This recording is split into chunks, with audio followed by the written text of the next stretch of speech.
Svetski, welcome back to the show. Livera, good to see you again, buddy. It's been a while. Yeah, it has. It has since you've been on the show. Of course, we've been seeing each other at some various Bitcoin conferences and events around. Um, Australian refugees that's right. just bumping On into the each other in run. every other country. But yeah, I mean, it's funny because I guess there's these networks, right, of like Aussie Bitcoiners out there, and you sort of Hmm. end up running into each other out and about. I ran into some down at in El Salvador as well, actually, and some at Yeah, Pacific okay, Bitcoin also. But anyway, let's cool. get I into think we. yeah, go I on. was just gonna say, I think we've actually caught up more overseas than we did ever in Australia. I think. Yeah, I think we did actually. I'm pretty sure we have. Yeah, that's funny. Anyway, Yeah, but yeah, but yeah, let's let's get let's get into it. stuck into this. Yeah. I know you've got the Bitcoin Times, which has been running for some time, and we've got the Austrian edition. Obviously, as a long-time fan of Austrian economics, we had to chat about this one. So Yep. let's start with a little bit about why start the Bitcoin Times? Like, what is this? Why start it? Yeah, cool. So the original how it sort of emerged was I got invited to speak at this blockchain conference in Sydney. Actually, if you do you remember what are they called? Wholesale Investor. If you remember those guys. I don't know them, Um, but yeah, go on. yeah, so they're kind of like a capital raising forum, and they put on like events for people to basically come and raise money. And anyway, in 2017, I went there because I was founding Amber and I needed to raise some money. And it was funny, I was the only Bitcoin company there, and the whole conference was full of people launching ICOs for you name it. Like there was ICOs for toasters, ICOs for everything. And I was like the only Bitcoin company, like, and we had no token, no nothing. We're just raising equity, novel concept here. And I got on stage and I buried the notion of ICOs as like the biggest scam ever. And I remember what happened. There was like everyone like I bifurcated the room basically. Like half the room was like we're gonna kill you, and the other half of the room was like finally someone got up and said something that made sense. I don't know what the hell these people have been talking about for the last 2 days. Like why am I buying tokens? Why can't I buy the company? Right. So anyway, like the event organizers, like he was watching me in the back of the room, and I saw his face went white, and afterwards he's like, look, uh, please never come to our event again, right? So anyway, a year later was when obviously all the ICO stuff blew up and everything, and I got this sheepish email from him saying, "Look, I know I said some bad things last time, but it turned out you were right about ICOs. And thank you for saying what you did. We've had a lot of really good feedback. So look, this year we're doing another conference, but don't worry, there's no ICOs. This year it's about blockchain. I'm sure you understand that that's going to change a lot." And I was like, "Oh, you got to be kidding me!" So I went to this conference and again my talk was blockchain is dead, the future is on lightning, and that was the whole premise of the talk. But I didn't tell him what I was going to talk about. I was like, yeah, I'm going to talk about how the Bitcoin blockchain is the most important. He's like, oh, that'll be good. We've got all these other blockchains there, and it'll be good to give people a different point of view. So I had all this stuff I wanted to say, but it was too much for my talk. I only had 30 minutes. So I took all of it and I packed it into like a PDF that we gave out on the day, and it was this kind of like 30 pages worth of just why blockchain is wrong. Kind of broke it down into the three broken promises of a blockchain, which the whole point is like security. But you remove the proof of work, then you don't have security. Like I don't have to explain to this audience why blockchain is stupid. So anyway, I did all that. I got up, I gave the talk again, and it was funny. He was in the back of the room again, and it was the same thing. Like I put the first slide. I said, so everyone thinks I'm going to be talking about why the Bitcoin blockchain is better, but the reality is I'm going to tell you why blockchain is the next biggest scam after ICOs. And his face just went white in the background again. And anyway, that's kind of how the Bitcoin Times started. And we had this pamphlet, and we just couldn't. We just came up with a name for the day. We just called it the Bitcoin Times. We handed it out, and the feedback was incredible. And I don't know. After that, we sat down. We're like, look, maybe we can design this into something nice and give it away as a free PDF. So we did that, and then later that year, so end of I think it was 2019 or whatever, I thought maybe I can do this as a once a year, twice a year little collection of essays. So I reached out to Breedlove, to Gigi, to who else was in that first one? Nick Carter, Connor Brown, who I haven't seen Connor Brown around for a long time. Uh, there was Rory was in there. Haas was in there actually. So there was 8 essays. It was really good. That was edition 2. It's called the Sovereignty Edition. We released that in 2019. Then I did edition 3. That was with Jeff Booth and Giacomo and Eric and Jimmy Song and Parker Lewis. That was a solid one. That was probably the most famous one. That one kind of like made Bitcoin Times relatively well known. Then last year I did edition 4. That was the A New Hope with Toma, Brandon Quidham, Alan Farrington, Peter Sinonji, and Craig Warmke, and that was kind of like a forward-pacing one. And yeah, the plan was always to do like a printed collectible, something that people can have and really make it limited edition, and design every edition nicely. So it was just I was always too busy with Amber, and then earlier this year I packed up and finished up sort of my last ties with Australia and with Amber and everything, and I've gone double down full content. And yeah, I'm gonna make something of the Bitcoin Times where it's a annual once a year publication. We'll do 21 editions over 21 years. Each one will come with like a theme where we bring the best thinkers in Bitcoin and look at the theme through the lens of Bitcoin and Bitcoin through the lens of the theme, which is effectively what this year's is Austrian, the Austrian edition. And yeah, it'll be 2100, so 2100 of each edition will ever be printed, and they'll be uniquely numbered on the back. And they're printed as a really high quality, thick, matte finish collectible. Like they're heavy. You can feel it in the quality, and they're all uniquely numbered.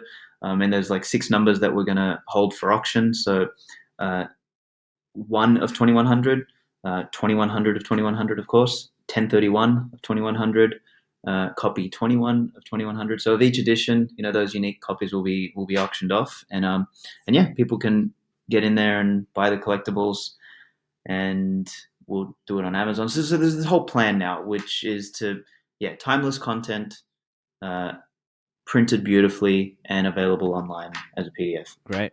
And so let's talk a little bit about Austrian economics. Now, I want to hear a little bit about how you got into Austrian economics, and what is it about Austrian economics that appeals to you?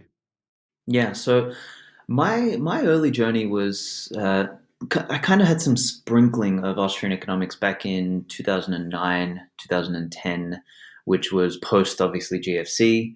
I maybe even as early as 2008 actually. With like I mean pseudo Austrian economics, so like Mike Maloney and the gold bugs and all of that sort of stuff, right? So not real like Keynesian, Jesus, Misesian or any of that sort of Austrian economics. So I had been, while I was at university, I was studying civil engineering, and I couldn't sit still, so I took my scholarship money and I placed it on the stock market to try and make a lot of money, right? And 2007 I did well. 2008 I got wiped. Actually, no, sorry. Early 2007 I did well. Late 2007 I got wiped. 2008 I did okay because I learned how to short the market. So it was kind of this whole mishmash. But in the end, anyway, like it basically turned into a gambling addiction, and I took all my scholarship money and everything I'd made and leveraged and all of this stuff, and I found myself at the age of 21 about $250,000 in debt.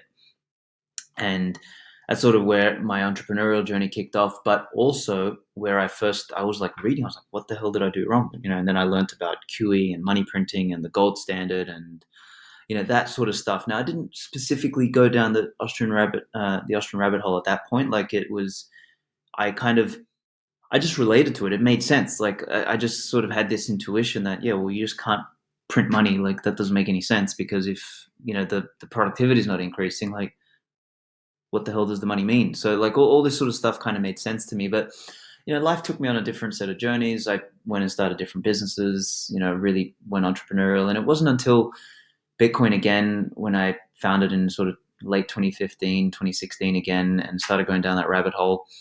Um, initially, I mean, I don't know if we all do this, but definitely for me, the story was I found Bitcoin, thought I was going to make millions of dollars.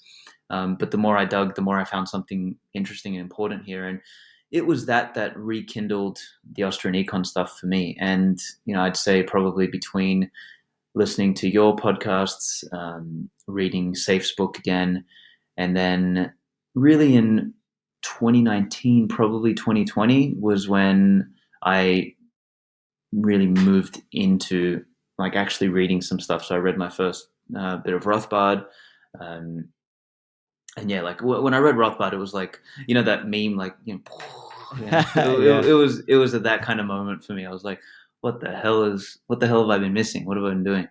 And yeah, like if it's funny, if you look at my Audible library, like I've got like 400 books in there now, and it's like it was all like business books and personal development and psychology and thinking, and then all of a sudden you see like the first bit of Austrian economics come in, like Rothbard, and then all of a sudden everything's like Austrian economics, like the whole library just changes, and it's like sovereign individual, the when money dies, like basically extremist.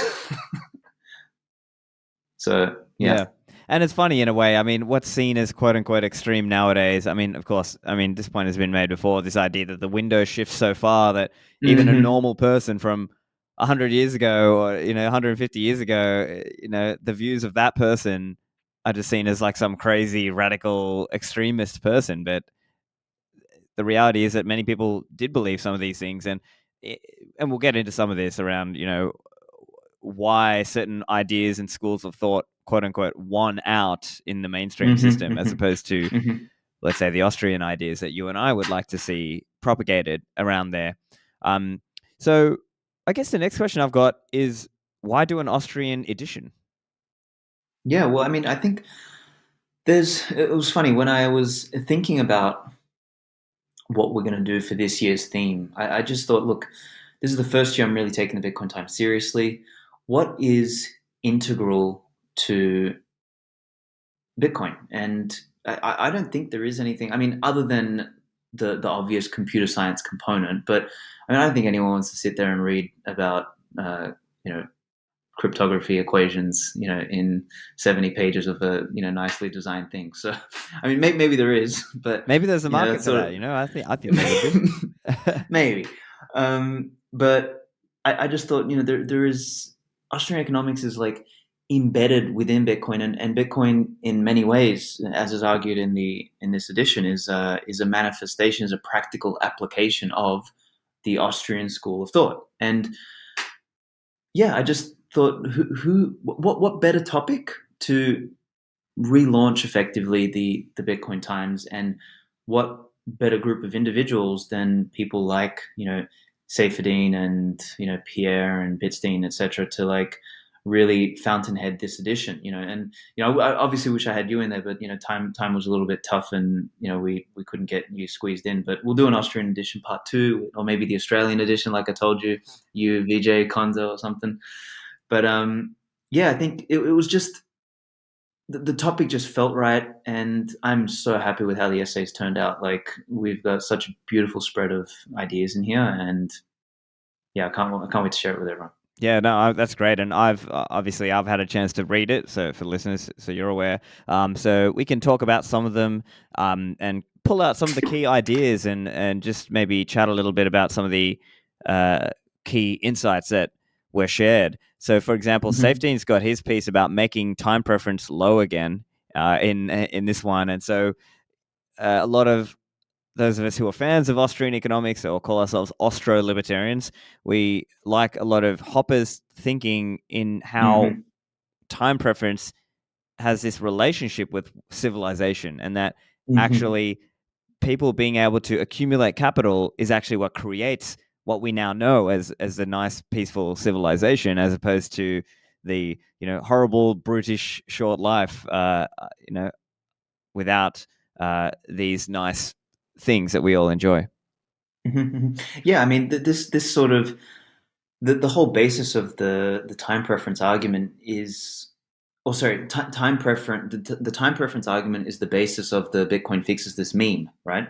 And this is sort of what a lot of Bitcoiners kind of intuitively understand, even if they can't articulate it. And people like Hopper, etc., have, I think, been the best in the world to articulate the central importance of time preference for civilization. Like, if an individual, who is the constituent of a civilization, cannot in some way, shape, or form, like store, the excess product of their, labor or the value that they create. They can't save effectively, and without saving, you don't have civilization. You can't sort of build a bedrock or a foundation. You can't move forward, and saving is the thing that allows you to plan for the future, to effectively lower your time preference, because you have something moving forward. And if you've like, these things are so interrelated, and that's kind of where I think you get that light bulb moment with Bitcoin, where it's not a thing that you're doing to make money or to trade or to any of that sort of stuff. It's like, it's not just about payments and things like that.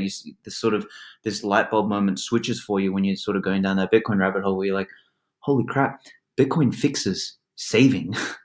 And by fixing saving, downstream it fixes all of civilization, because now you can lower your time preference, you can think for the future, you can orient yourself towards uh, you know longer term planning, so that you don't have to just react like an animal every day. You can actually be a human, you can actually think of things that are of higher order. And that is, yeah, I think of all things, and I touch on this, I think, in my essay as well, like, where, I mean, the Keynesians kind of want to, I don't know if you want me to jump on that, but like, the Keynesians were have basically de-civilized us by uh, heightening time preference to such a degree that nobody thinks about the future anymore. No one thinks about any of that sort of stuff anymore. And it's kind of like animalistic and easy versus, I don't know, The like, hard path. Yeah, and I think you're right. I yeah. think there's something to that. Now, it's a question of whether that's deliberate, or is it more like a Mm. mistake, or maybe it's more like the incentives of the system drove it that way. Right now, we could also talk about this question of Austrian economics as we know it used to be just economics. We Economics, went yeah. back like 100, maybe in the 1900s or something like this, in the early 1900s, it just was economics. It just shifted over time. So what people get typically taught at schools and universities, this kind of neoclassical Keynesian idea, or the alternative is the monetarism idea. So that's kind of all you get Mm-hmm. shown at university and high school economics, or that's typically what you get taught. And so it raises that question: Why was this stuff the one that got promoted in the mainstream, so-called mainstream schools and universities? And partly it could be that it gives an excuse to politicians and people in power to intervene more. Whereas obviously the Austrian school and Austrian school economists tend to be more free market in nature, and they tend to be saying, no, you should not do government intervention. So I'm curious your thoughts on that, on this idea of why is it that if Austrian economics is correct, how come it didn't, intellectually remain in command? Yeah, it's interesting.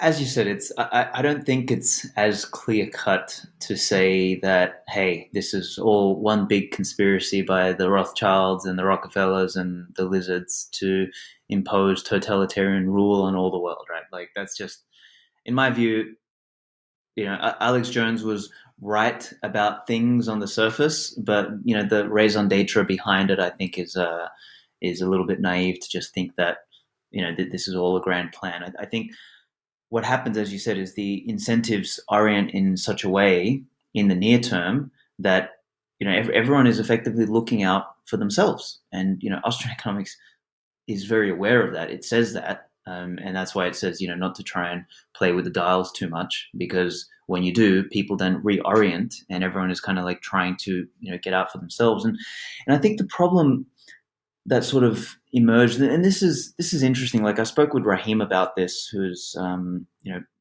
student of Hopper, brilliant guy, wealth of knowledge, also one of the writers in this edition. And he said something about, he said modernity is a combination of basically, what did he call it? Like, um, not merchant banking, but he called it like sort of industrial banking, or modern finance, effectively, with the industrial age. Like, that sort of stuff came together, and effectively you had the emergence of the modern state, right? This sort of republican kind of idea, or democratic state, um, and what that, like, it flourished in a period of increasing centralization. And in that increasing centralization, what you ended up having was the emergence of these power centers who believed that, it was their duty in some degree to do everything. And I was thinking about this actually the other day. Like, I even think a person like Bismarck. A lot of people say that he's sort of like one of the fountainheads of the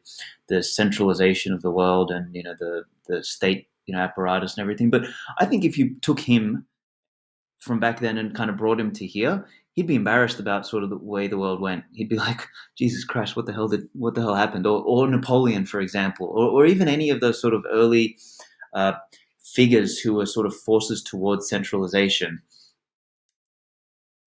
I don't think they really knew what was happening. I think they were naive enough to think that, hey, I've managed to amass a lot of power, whether politically, militarily, or economically, and particularly with the rise of the industrial age, like that transformed everything. The world moved from a feudal age into the kind of the bourgeoisie age, for lack of a better term, and that created massive disruption to the social strata that was existed before, and the amount of money people had, unlocked wealth, all this sort of stuff, and it was very tumultuous. And I think we as a species, maybe if we sort of step back on a long enough time frame, maybe we'll look back on this 1,000 years from now and say, look, that's what we had to go through, because during that phase of centralization, um, we basically, civilization like outpaced the capacity for gold to solve the problems of exchange. Like, so we had, and Goldstein writes about this in his piece, is that you know with gold lacking in its properties, to be used as broadly available money, fiat had to step in to solve a few things. But as we said at the beginning of sort of this point, is that step by step, you end up making these decisions which force you down a path that you don't really know you're going down. And take that out 10 steps, 50 steps, 100 steps, 200 steps, then the logical decision seems to be, well, look, we've come this far. Let's try and fix it again. Let's try and organize it. And the very thing that you're trying to do sends you in the wrong direction. So I think in many ways you've got that. And then I think also, like, in my article, I've got this the USDA food pyramid, right? And I say that, I'm going to quote something from the article. It says, "You may be thinking, if Austrian economics is so good, just and functional, why on earth have I not heard about this, and why is it so obscure?" And then I said, to which I would reply simply with the following: the USDA pyramid, the food pyramid, which basically places, the base of your diet should be bread and pasta and carbs, and the thing you should have the least of is, butter and red meat. In fact, I think in their thing they have like alcohol, plant oils is more important apparently than eating red meat. So it's kind of like this derangement of thinking that emerges from scientism, from centralizing forces, from naivete. Like, it's all sort of mixed in there, and I think this has sort of been the era of that, the era of peak fiat, and that's, I would argue, why the Keynesians have won the recent battles.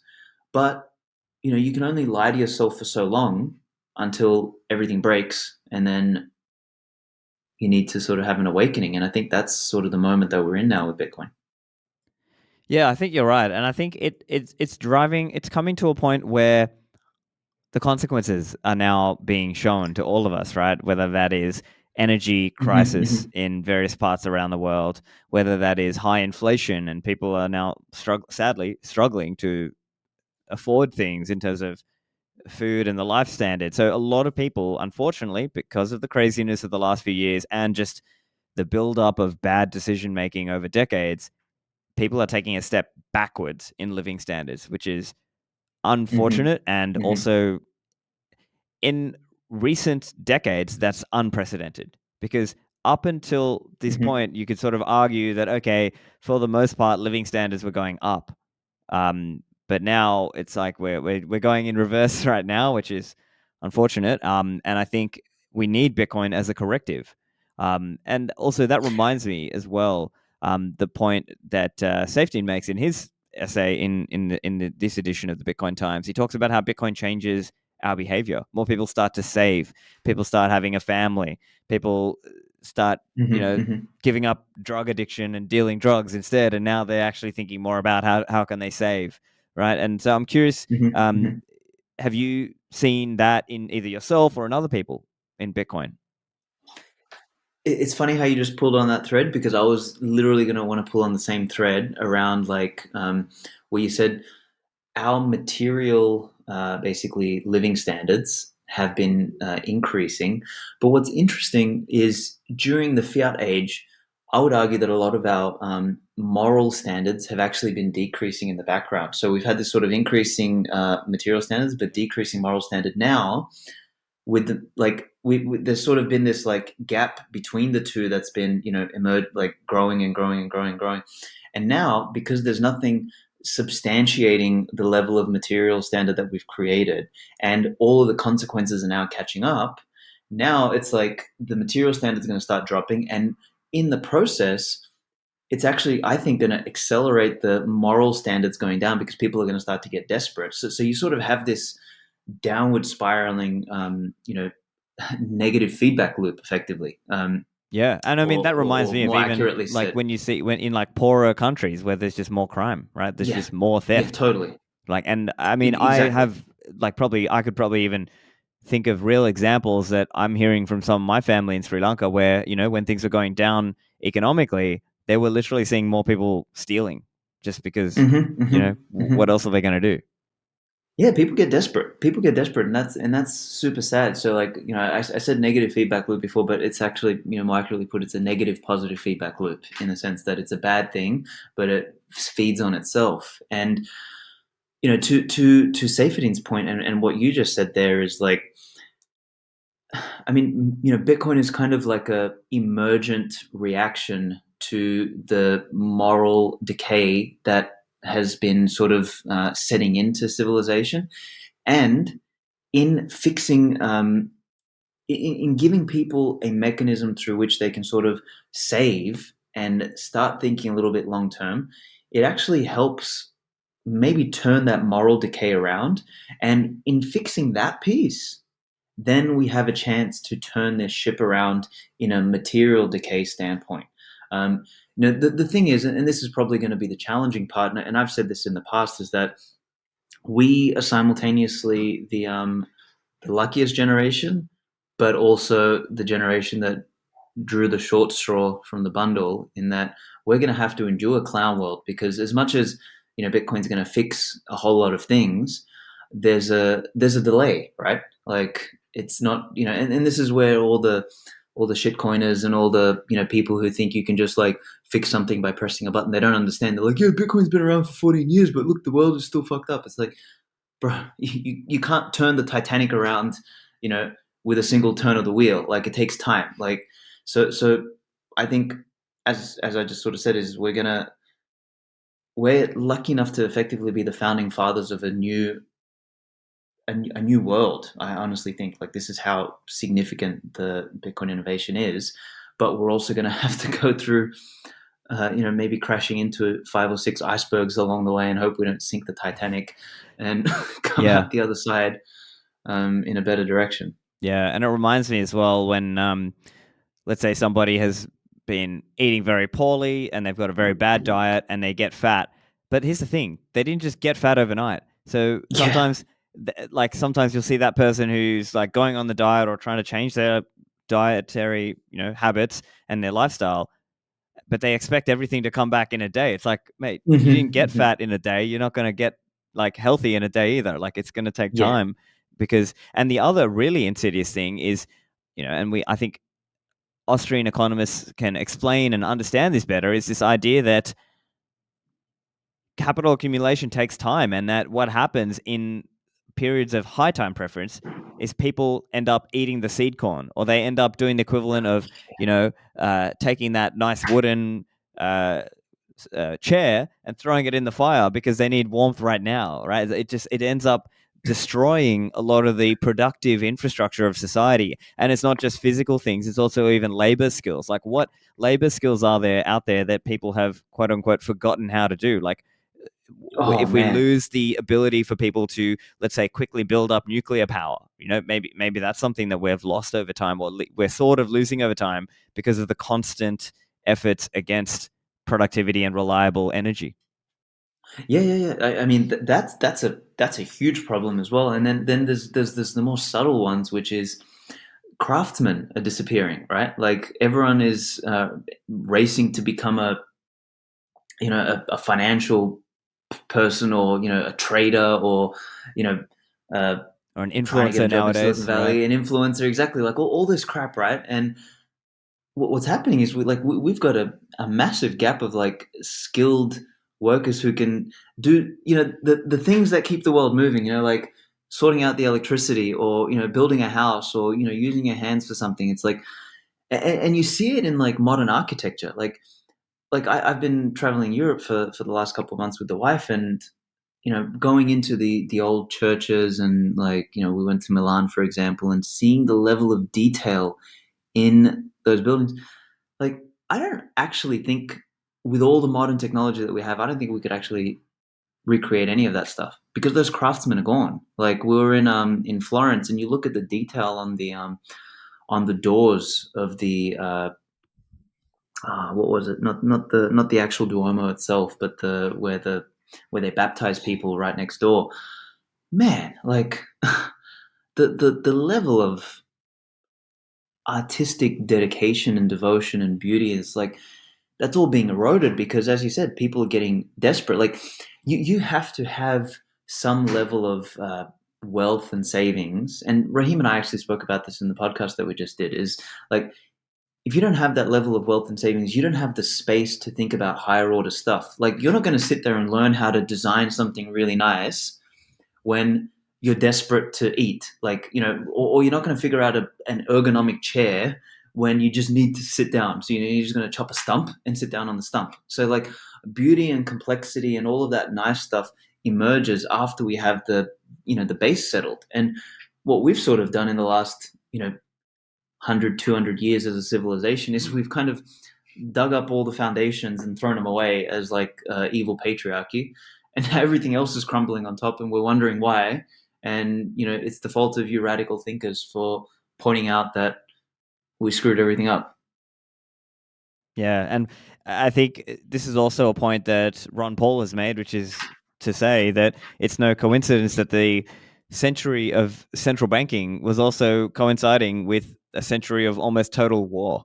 So there's just been Mm-hmm. massive destruction, massive wealth destruction, massive just moral decay uh, over that 100 years or so. And, a lot of it comes back to the creation of the Federal Reserve. It comes back to monetary intervention. It comes back to mindsets around regulation, licensing, things that stop, just bureaucracy. And it's funny in a way, we're Mm-hmm. seeing that now, even with Twitter, right? We're seeing Elon apparently, either fired or basically induced a large percentage of Twitter to leave. And Mm-hmm. maybe there's something to that, he was able to achieve something by basically trying to uh, return sound engineering principles and thinking to the company, as opposed to having just a bunch of overpriced hall monitors who I know, right? With what was the annual bill for food again, or something, or like, I what think was it, like I four can't hundred remember. dollars It's a like day per $400 person? per person. I think Yeah, basically based on calculating the total amount yeah, allocated, as opposed to the marginal amount, and when to factor in how many people were actually going into the office. I think that was the number that yeah, he came yeah. up with.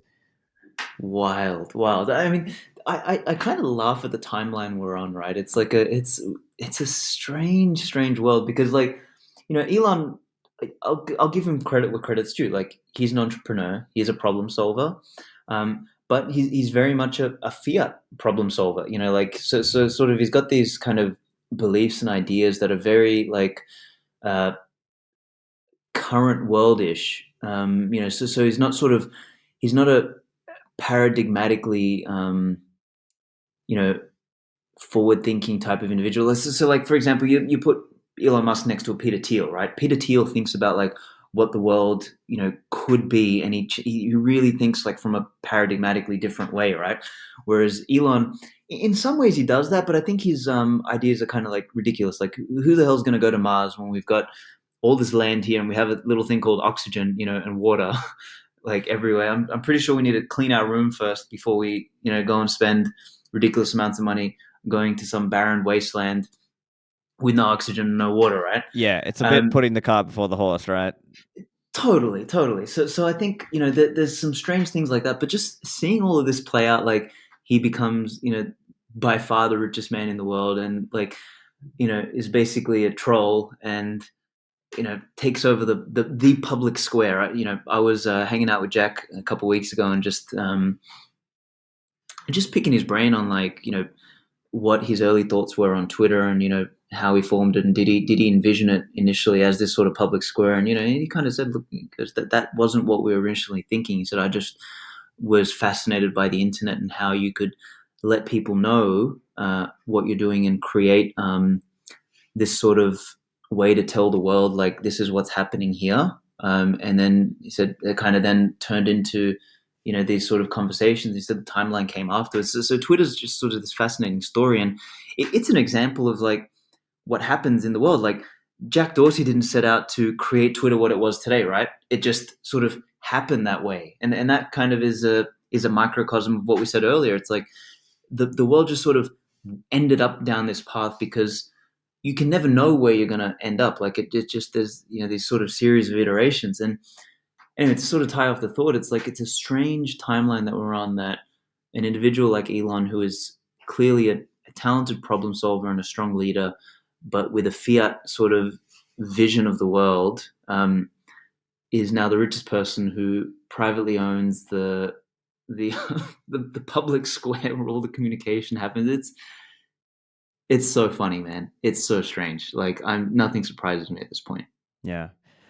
So bring it back to, some of the articles. I think the other aspect that was interesting to me is just explaining exactly how and why Bitcoin achieves what it does. Because I think to people who are outsiders or, no coiners, they look at Bitcoiners and think, oh, just these crazy internet coin people or whatever. Mhm. Um, but really, when you actually look at, like, if you actually dig into it and you understand, so for example, Conrad's article where he's explaining and he's Mhm. contrasting these different theories of money, right? There's this David Mhm. Graeber credit theory or debt as money idea. There's the Mhm. state theory, the charterless theory, this idea that, okay, the state or the king just dictates what the money is. And then there's this idea that, oh, it's commodity theory of money, that it has to form from Mhm. being a metal like gold historically. And Mhm. then he's explaining, and I think this is a really interesting point. So he says, what has formerly been done, so I'm quoting here, what has formerly been done with metallurgy, certifications, centralized record keeping, legal power and threats, and cartel coordination is now done with an open source protocol for a peer-to-peer network engaged in cryptographic verification using proof of work. Now I understand that's like Mhm. a lot of words, right? But the basic point is we're using Bitcoin software and the internet to coordinate in a way where previously you needed all these other things. You need metallurgy, you need Yes. certification, you needed a lot of humans involved in that process. Yeah, yeah. I mean, this is sort of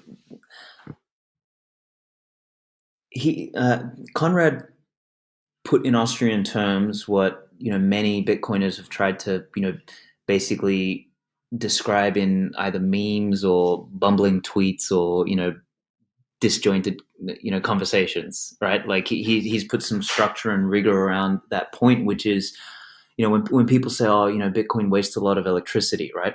And what I've always said to people is that, well, hold on, let's think about what needs to exist for you and I to go down to the local cafe and buy a coffee. We need to pull out our card, and to tap, to do this little thing that is a tap. You just think that we take that for granted, but what do you need? You need the point of sale mechanism. You need the between that and the bank, there's like three intermediaries that need to exist. So like the bin issuer, the rails that enable that, You need the Visa and Mastercard network, and then you need the bank itself, and the bank needs to be plugged into a banking system, and the banking system then is plugged into the central banking system.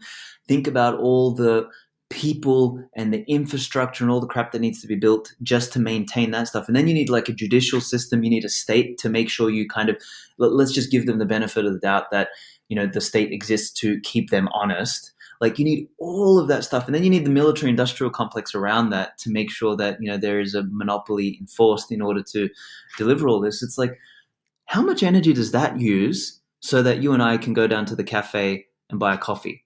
And sort of when I frame it like that to people, like, holy crap, that's a lot. It's like, yeah, it's like everything, like we've kind of caked on system over system over system over system to enable us to do what we necessarily have to do, which is human beings need to trade, and we need to measure that sort of language of value somehow, and that's sort of what the technology of money sort of enables.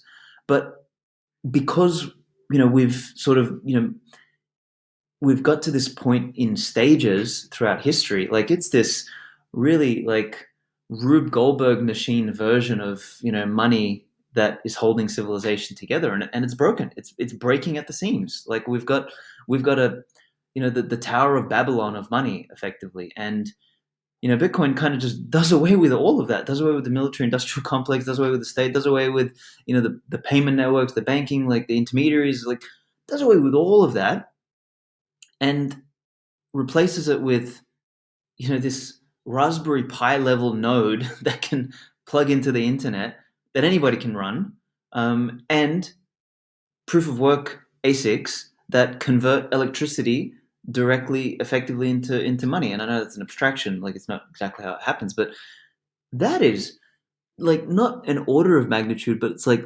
multiple orders of magnitude more efficient, and you get a superior money that is more effective at doing the job, that is sound, that is fixed in supply, and that is uncensorable. Like, holy crap, you have a 1,000x improvement on money with a 1,000x improvement on efficiency and efficacy. Like, how is that not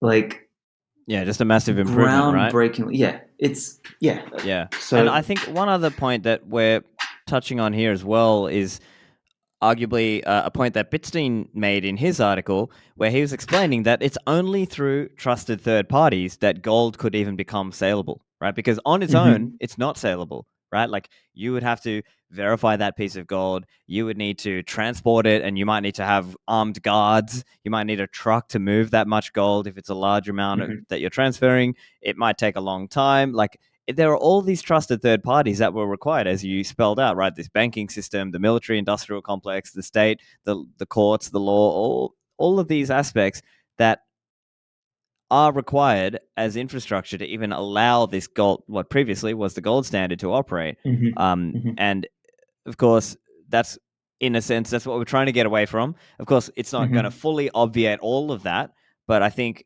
moving into a Bitcoin system and showing, seeing is believing, right? I was in El Salvador and I was spending lightning at, cafes and restaurants and things. And I was trying to show videos of that so people could see, actually, look, this is real world. I'm spending at a Starbucks and it's going straight to them. So, there are all these aspects of which I think it's difficult to explain how Bitcoin achieves what it does. And maybe that's part of our challenge, right? Is when we're out there trying to mhm, teach it to mhm, people. And of course, our tendency, and maybe listeners of my show as well, can be go into technicals, right? But we have to be skillful enough to explain it to people in a simple way. So the analogy I've often used is this idea that you don't need to teach everyone to be a mechanic or an aerodynamic engineer or a mechanical engineer. They just need to learn how to drive the car. That's yeah, what yeah. most adults can do in the Western world. That's what most Mhm, adults can do. They know how to drive a car. That's all we're asking them to do. mhm, mhm. Yeah, I mean, totally, totally. And it's funny. Speaking of El Salvador, I was when we first went there. I think I was there with like Mark Moss and everything before it became legal tender. It was in July of 2021, I think. Um, and we were there, and I think there was a Clubhouse running, so I think Spaces hadn't really taken off to the degree it had yet. And we're on Clubhouse, and it was me, Brecky, a couple of Swan guys were there, and there was a question. It's like, something about like what's different about this generation of Bitcoiners and stuff like that that really became hodlers, particularly through the sort of the 2018, 2019, 2020 bear market. And I said, there's something interesting about this era of Bitcoiners, and I don't know if this kind of archetype of person is going to last long. Like, we're at a stage of Bitcoin where the kind of people it's attracting are truly like renegades, or people who want to be, the aeronautical engineer and figure it all out and everything like that. But this kind of proves to me that we're still not even in the early adopter stage. We're still in the tinkering stage of Bitcoin as a The revolution, because innovators, the yeah. kind of, yeah, exactly. We're still in the innovator stage, because that's the sort of people it's attracting. Like, it's attracting maniacs like you and me, who are sitting here talking about Austrian economics and how we're going to fix the like the average person doesn't give a shit. Like, when I've been traveling through Europe, for example, and I just popped into Macedonia now, and it's like I speak to my family here. It's like it's so foreign to them. It's like, so they're like, okay, so can I buy some food with it, right? So they're the people who are looking to drive the car. And I think this era of Bitcoin is probably going to be another cycle, maybe two, of people who are that interested in stuff.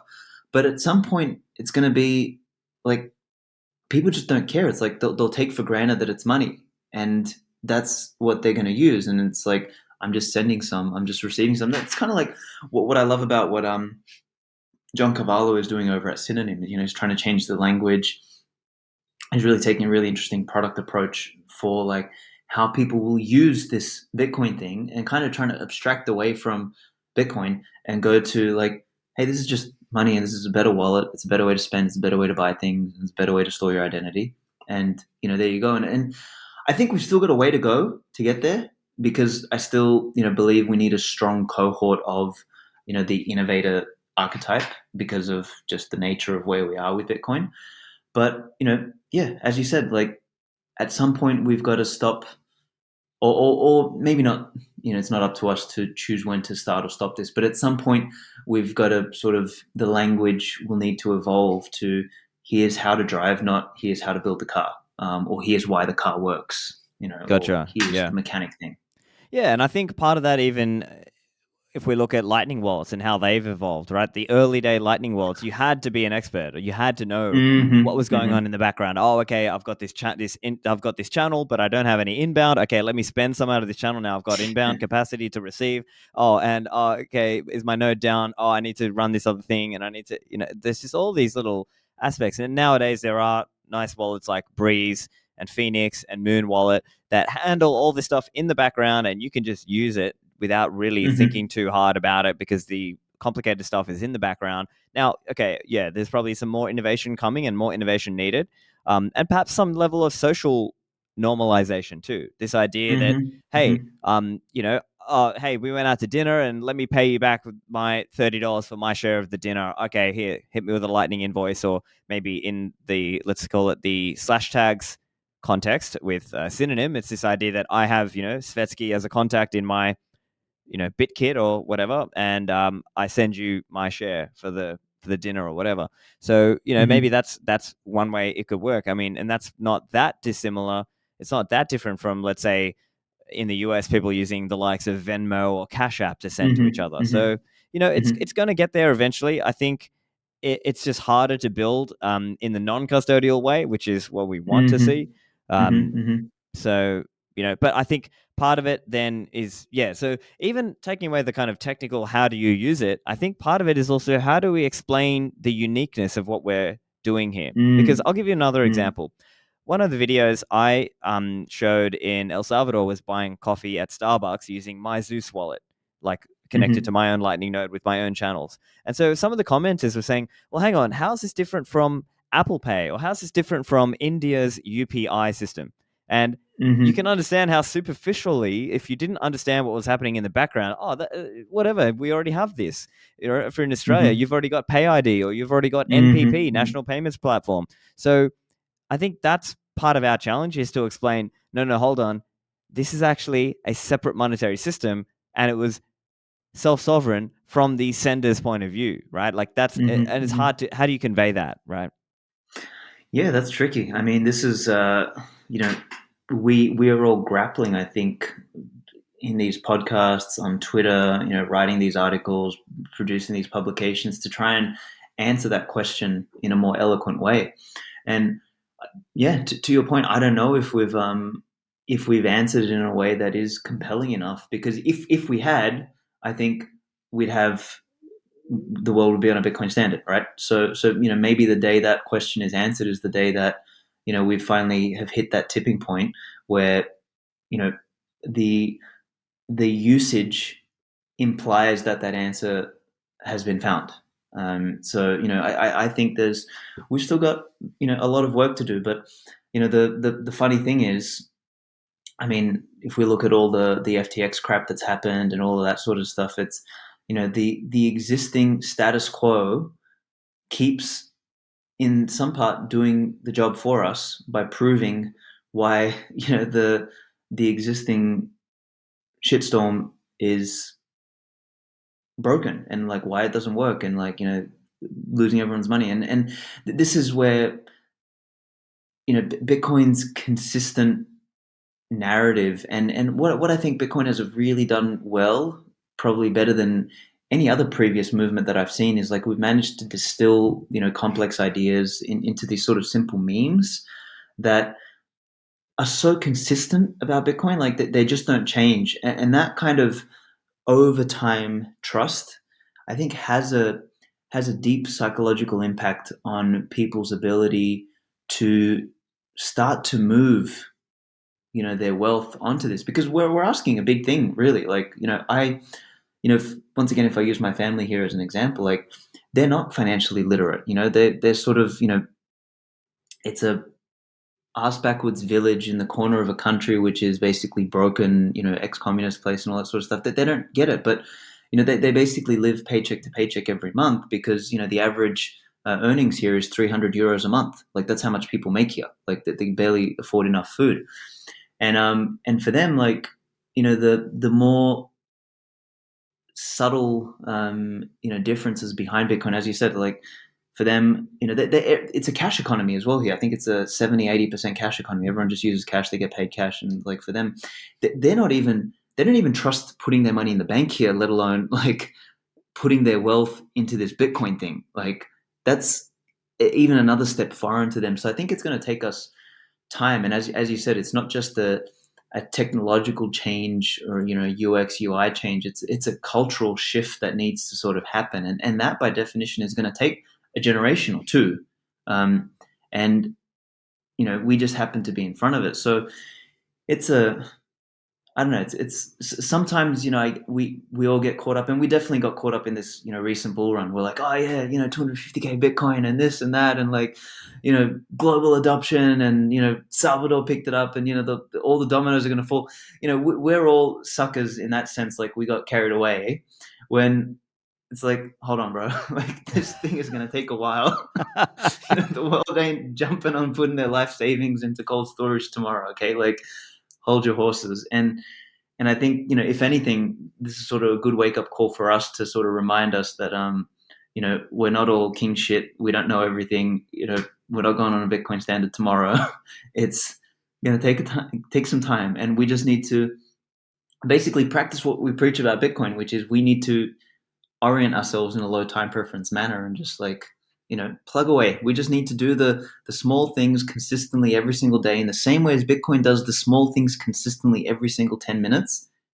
We need to do that, and I think we will slowly by slowly just become the trusted thing, and that's how we win. Yeah, I think you put it well there, because we fundamentally have to stay humble and keep working, Mm-hmm. right? We can't just rest on our laurels and think, oh, hey, it's all done and we can just, no, like we have to get out there and find ways to help teach people why they're being scammed Mm. right now by the fiat money system, the fiat currency system, and hopefully help them on board in a non-custodial way. I think that is the game. That is what we're trying to do here. And in the ideal case, what I would like to see is more and more people treat Bitcoin just like, hey, it's the cash economy, right?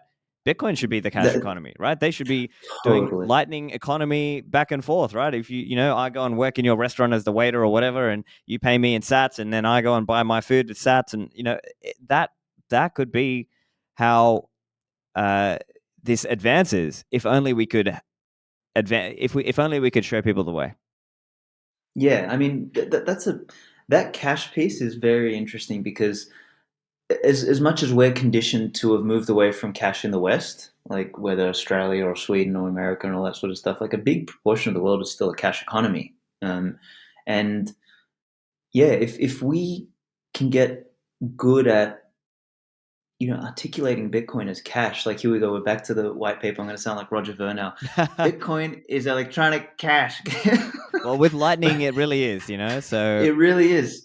But I mean, cash is the definition of cash is a bearer instrument. That doesn't mean it's got nothing to do with just like payments, and that's of effectively what course, yeah. Bitcoin is. It's the best bearer instrument, and if we can sort of teach people that, it's just it's tricky because it's cash has become so psychologically associated to a physical object that we've got to somehow find a way to cross that chasm. And I mean, I don't know, maybe what do we do? Do we print private keys on a piece of paper and give that to people? Well, I don't there's know, like the like Sats card and stuff like this. It's uh-huh, kind of like the uh-huh. new version of the Open Dime. So, but now these cards, I think, now this is from CoinKite, right? They're a sponsor, but Mm-hmm, these mm-hmm, cards are like $7 or so. So they're pretty mm-hmm, cheap, and you mm-hmm. can like do branded ones. You could have like a, Svetski branded or like the Bitcoin Times branded Sats cards and stuff like Mhm, this. mhm, Um, mhm.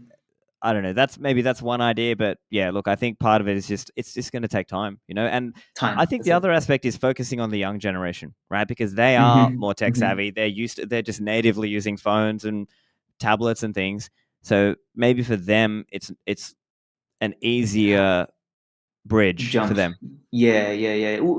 It's funny because it's like it's simultaneously easier and simultaneously not because it's easier where they'll get the technical piece, but maybe they won't have the understanding why cash is important. Whereas the older generation gets They why get cash is that. important, but yeah, so it's kind of like a we are, and this is the challenge. Like this is why I think it's when people think that you're going to get global adoption of Bitcoin tomorrow, it's like they're genuinely naive. It's like this is a hard problem to solve. You've got this sort of two different cultures where each one is appreciates elements of Bitcoin for different reasons, and we actually give them the best of what they both want, but they're not all the way there, and this is where I maybe in many ways like our generation, because you and I are a similar age, it's like Yeah.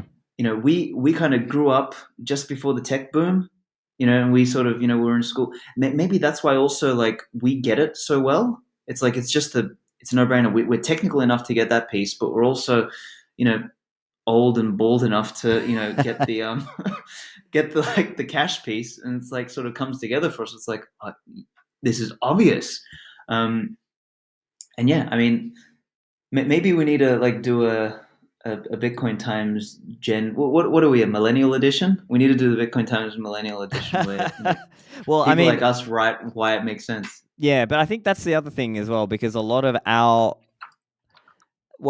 this Bitcoin Twitter audience is probably in that age bracket, right? They are millennials or Gen X, maybe some boomers, but Hmm. it's probably mostly a millennial and Gen X, cohort is probably what I would say. Hmm. Hmm. So anything we like, but I mean, it comes back to what is our job? The job that you and I and other Bitcoiners have is to try and help normalize this in whatever way we can, whether That's it. that's, investing in Bitcoin companies and helping, contribute in Bitcoin software or hardware, trying to teach people, whatever we can do to help normalize this thing is going to help advance our process and help, speed the process of hyper Bitcoinization.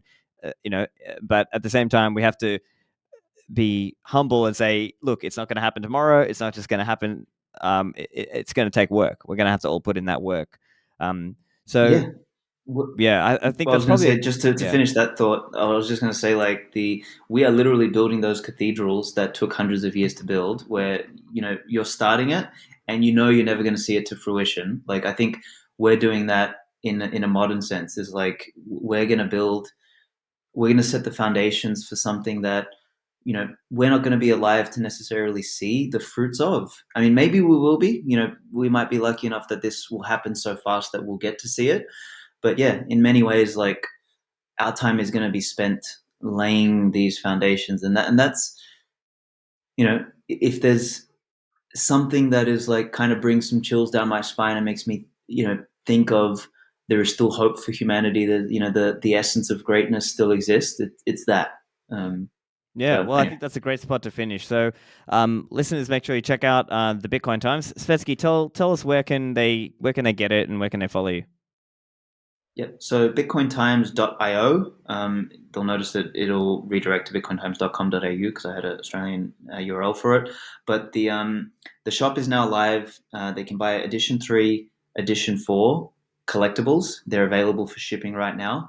Edition 5 collectibles, they can pre-order them for Christmas delivery. They're in the process of being printed now. Edition 1 and 2 collectibles are not ready yet. They're being redesigned and they'll be printed early next year. So people who want the whole collection, they can sort of pick them up then. There is an early bird, sorry, not an early bird, a pre-sale on Edition 5 right now. So people can pick that up. It's 10% off. There's something unique. I'm doing this. I'm tying the success of the Bitcoin Times to the success of Bitcoin. So when I launch it at about $50, $60 per copy of a collectible, but the price is fixed in sats. So if the price of Bitcoin goes down, it gets cheaper. If the price of Bitcoin goes up, it gets more expensive. So, I launched edition 3 and 4 back in August when Bitcoin was still around, the 20K mark or whatever it was, or 25K. So they're now nice and cheap, at the rate of Bitcoin. So anyway, it's a Bitcoin only shop. They can go and support it. We've integrated Mash as well, so people can actually boost and tip articles on there if they like what they're reading and things like that. It's available as a PDF. If you want the PDF for free, you can give us your email. If you don't want to give us your email, you can tip some sats, and you can get a high res copy of the PDF. And yeah, it's on Twitter at Timeless Bitcoin. So you can jump on and share threads there on not just the articles, but sort of broader ideas. So like the other day, I shared a thread which was inspired by Raheem's article about the scholastics, who are the sort of theologians of the Middle Ages, who basically, in many ways, They were may kind of have like a like laid parts. proto-Austrians. Yeah. Yeah, Proto-Austrian. So there's some really interesting stuff in there if people want to sort of learn more about like history and broader thoughts. That Twitter account is pretty cool. And yeah, I'm on Svetski Writes if you want to follow any of my stuff. I'm sometimes abrasive. My New Year's resolution for 2023 is to stop or minimize trolling. So it's going to be less personal opinions, more threads and education. So let's see if that works. Fantastic. Well, that's great. And yeah, great to chat and hope to see you soon. Thanks, brother.